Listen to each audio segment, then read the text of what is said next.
I'm going to be explaining how I got my answers for this week.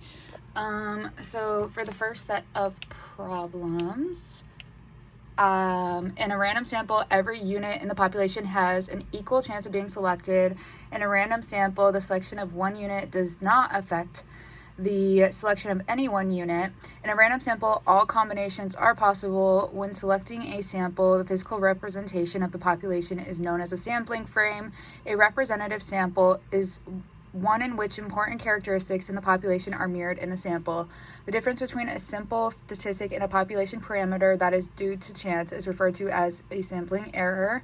The mean of a population is 54.72 and the mean of a sample from the population is 54.92. Assuming the difference between the two is from chance, we can refer to the difference as a sampling error.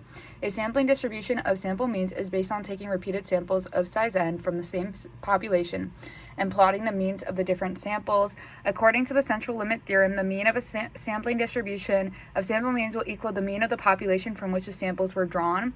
The standard deviation of a sampling distribution is referred to as a standard error of the mean. According to the central limit theorem, and given a sampling distribution of sample means, the standard error of the mean will equal the standard deviation of the population divided by the square root of the sampling size. The shape of a sampling distribution of sample means will approach the shape of a normal curve.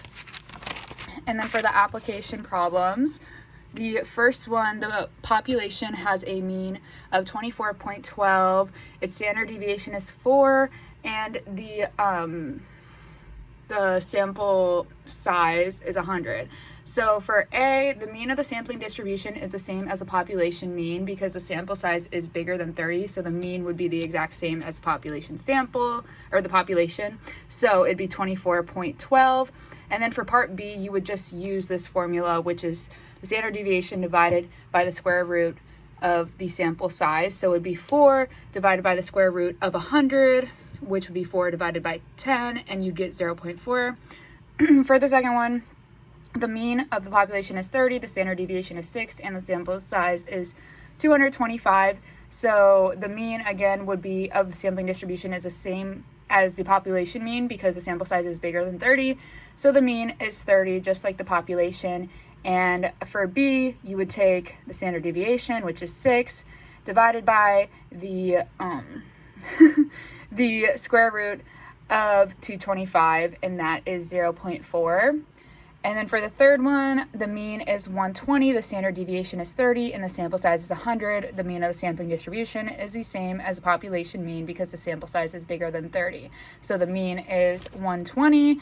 And then for B, the same thing again. You would take the standard deviation, which is 30, divided by the square root of the sample size, which is 100, which would be 3. For number 4, the mean is 615, the standard deviation is 90, and the sample size is 400. So for A, the mean of the sampling distribution is the same as the population mean because the sample size is bigger than 30. So the mean would be 615. And for B, you would divide 90 by the square root of 400, and you would get 4.5 as the standard error of the mean. For number 5, the mean is 55, the standard deviation is 17, and the sample size is 100. Again, just as all the previous ones, the mean would be the same as a population mean, so it is 55, and then for B, it would be 17 divided by the square root of 100, which is 1.7.